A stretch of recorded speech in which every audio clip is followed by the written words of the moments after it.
네, 바른정당과의 통합 문제를 둘러싸고 내홍을 거듭하던 국민의당이 오늘 끝장 토론을 열었습니다.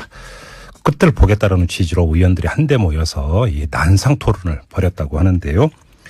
어떤 이야기가 오갔는지 결론이 났는지 정말 궁금합니다. 이상돈 의원 연결해서 자세히 얘기 들어보죠. 여보세요. 네, 안녕하세요. 예, 안녕하세요, 의원님. 목소리가 그렇게 힘이 없으세요? 네, 그러세요? 네. 진이 빠지셨습니까? 골치 아픈 얘기를 좀 하도 오랫동안 들어서 그렇습니다. 근데 끝났습니까? 글쎄요, 그걸 잘 모르겠어요. 원래 네? 7시까지였는데 네. 네. 저는 뭐 이 방송 때문에 네. 5분 전에 나왔고요. 예. 지금도 좀 조금 연장해서 하지 않는가. 더 거진 끝나간다고 봐야 되겠죠. 예. 그러면 어떻게 좀 뭐 결론이 도출이 됐습니까? 어때요? 글쎄 모르겠어요. 결론이 나올 수가 없죠. 예. 나올 수가 없고. 예. 뭐 대충 예상했던 바대로 안철수 대표는 모두 발언을 통해서 예. 이런저런 좀 혼선이 있었지만 통합이 갈 길이다. 예. 뭐 언론에 알려진 바와 같이 뭐 김관영, 최명길, 이원주, 이태규 예. 뭐 통합을 일으켜서 의원 확장해야 된다. 뭐 예. 그런 입장을 얘기했죠. 이른바 안철수 대표하고 친한 분들. 네, 뭐 그냥 언론에서 봤던 뭐 그대로죠. 그래요. 그러면 이제 통합에 반대하는 분들이 또 계시지 않습니까? 네, 그렇죠. 거기서 좀 직설적으로 예. 좀 발언을 굉장히 단호하게 하신 분도 몇 분 계셨고. 어떤 분이 어떻게 말씀하셨는데요? 그건 뭐 되게 다 아시게 될 텐데. 뭐 박지원. 예, 지금 보도가 어떤 게 나오냐면 박지원 의원이 안철수 대표에게 사과를 요구를 했는데 안철수 대표는 대꾸도 하지 않았다. 이런 내용이 보도가 되고 있는데 맞습니까? 뭐 대꾸도 하지 않았다기보다는 이제 제일 마지막에 어떻게 발언 다 듣고 발언을 하겠다. 뭐 이렇게 된 거로 됐다고 봐야죠. 굉장히 좀 박지원 대표께서 굉장히 좀 평소와는 다른 예. 좀 화가 난 또 말씀을 하셨고 정동영 그 의원도 좀 그런 편이었습니다. 어제 저희가 정동영 의원하고 인터뷰를 했는데 이런 거 저런 거 다 떠나서 여기서 한 말하고 저기서 한 말이 다르다. 이 점을 좀 강하게 지금 지적을 했고요. 박지원 의원도 오늘 사과를 요구한 이유가 통합 안 한다고 해놓고 나서 다시 돌아서서 통합 추진한 것. 뭐 이걸 지금 문제 삼은 걸로 보도가 되고 있는데. 사실 그게 제일 문제죠. 그런 걸 떠나서. 사실 그 정치인이랄까 누구든 간에 그 공적 부분에 있는 사람 정치 리더가 가져야 될 가장 중요하고 기본적인 덕목은 이른바 영어로 표현하면 인티그리티, 일관성 맞죠? 이런 거죠.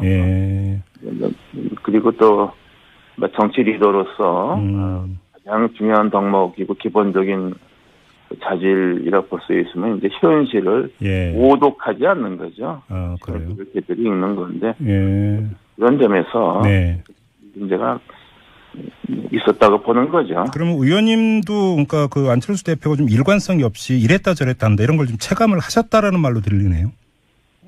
지금 뭐 사실 그렇지 않습니까? 그리고 무엇보다도 방송학 같은 거 저도 뭐 몇 번 방송 인터뷰하면 질문하는 분들이 집요하게 물어보니까 답을 했는데 사실 이 당 파업 같은 거 하려면 좀 정교하게 해야죠.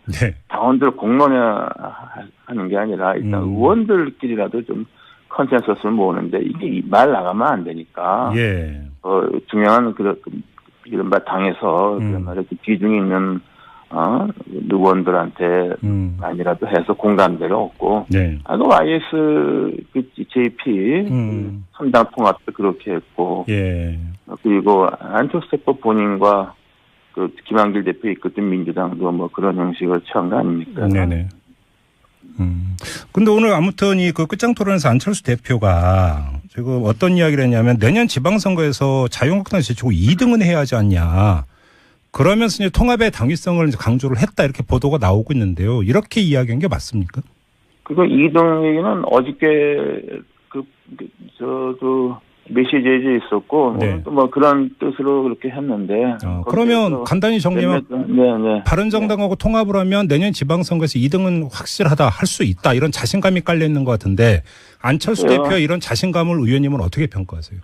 글쎄요. 그래서 저도 제가 현실을 오독한 거라고 저는 보죠. 그리고 그래요? 이미 지금 돌아가는 사정은 네.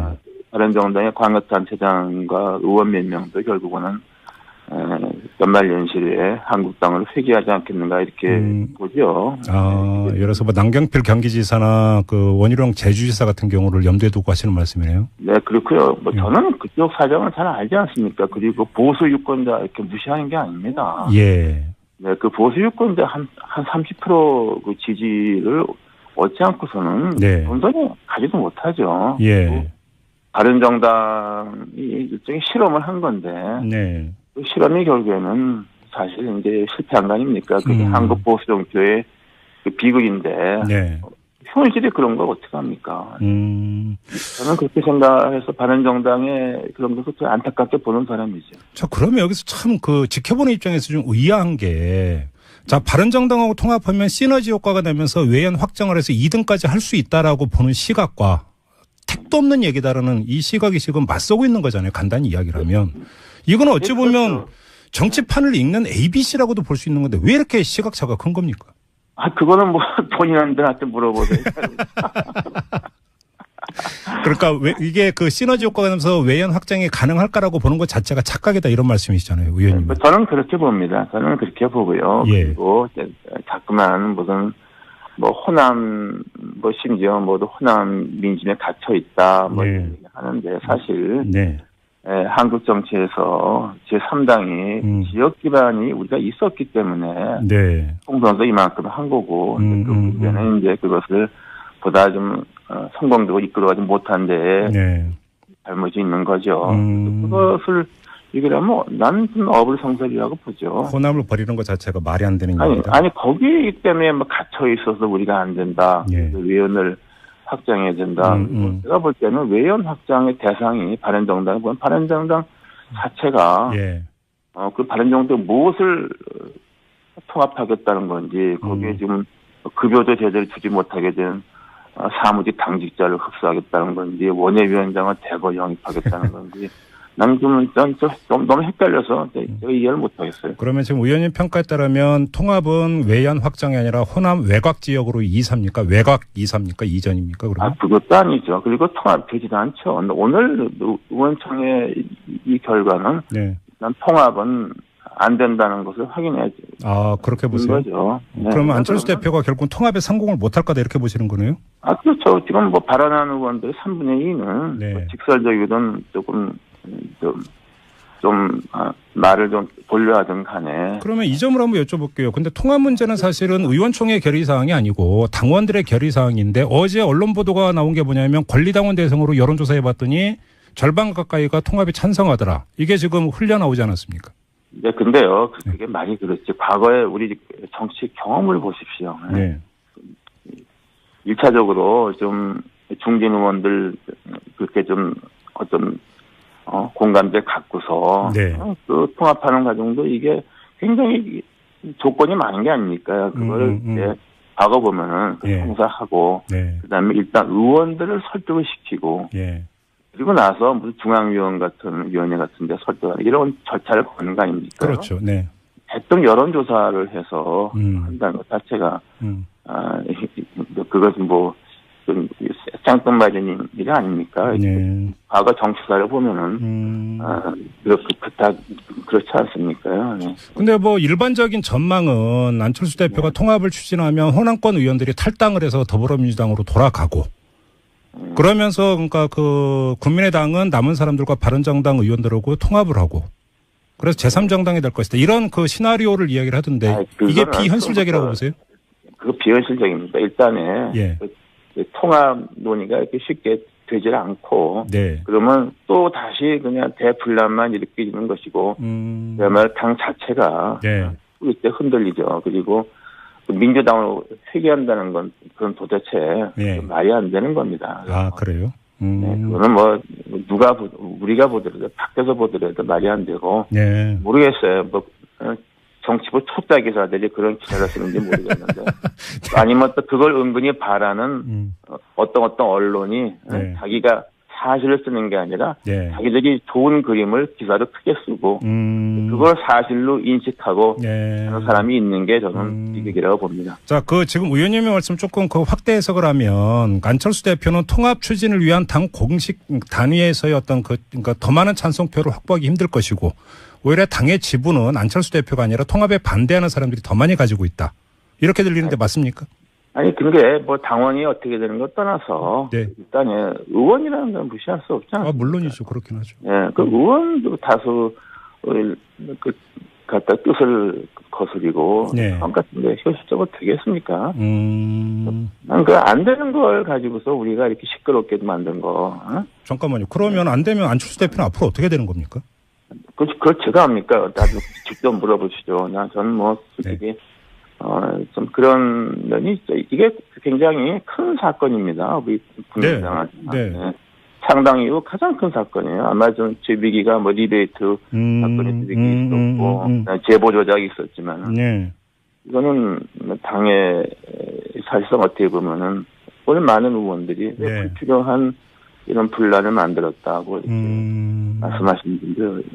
만약에 그러면 지금 의원님의 진단에 따르면 통합이 좌절이 된다면 안철수 대표는 대표직 유지는 물론이고 당 안에 남아있는 것조차 어려울 수도 있다라는 뜻으로 들리는데요.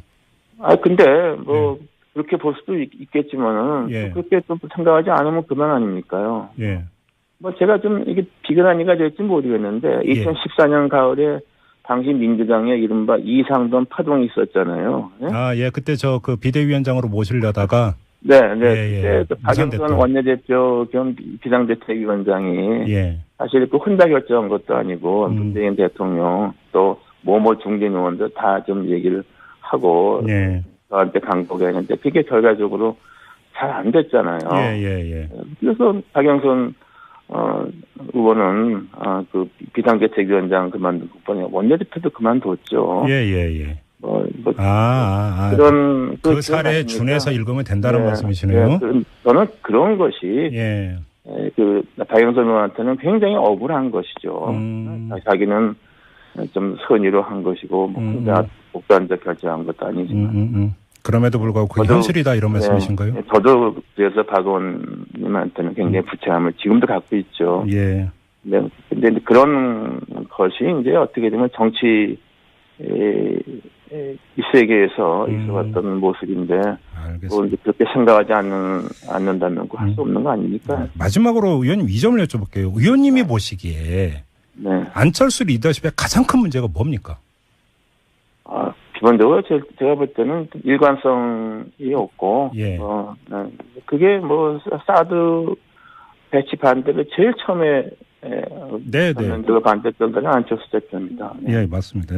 그것도 뭐 누가 의논했는지도 모르겠고, 그런 부분 굉장히 중요한 부분을 제가 볼 때는 굉장히 경솔하게 결정하는 것이 나는 그게 제일 큰 문제라고 그때부터 했죠. 알겠습니다. 자, 오늘 말씀 여기까지 듣고 좀 쉬셔야 될 것 같아요. 많이 피곤하신 것 같습니다. 목소리가. 네. 오늘 말씀 고맙습니다.